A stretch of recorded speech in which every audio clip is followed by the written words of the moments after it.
তিন শ্রেণীর ব্যক্তির বিরুদ্ধে আল্লাহ বলেন আমি নিজেই কিয়ামতের দিন মামলা দায়ের করব। I will be against them in the day of judgment.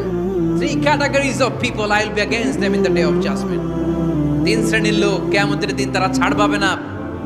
আল্লাহ বলেন আমি নিজেই তাদের বিরুদ্ধে মামলা দায়ের করব। এর মধ্যে এক শ্রেণীর লোক হচ্ছে রাজুলুন ইস্তাজারা জিরান ফাস্তাউফা মিনহু ওয়া লাম ইউতি আজরা। একজন শ্রমিক ভাড়া করে তার কাছ থেকে কাজ নিয়েছে কিন্তু তার পারিশ্রমিক আদায় করে নাই। এরকম আছে না নাই?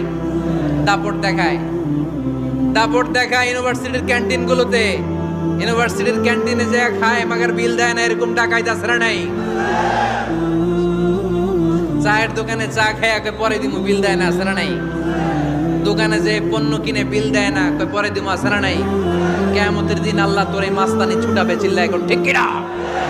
আনা খাসমুহুম, আমি নিজেই তাদের বিরুদ্ধে মামলা দায়ের করব। কথাটা কার?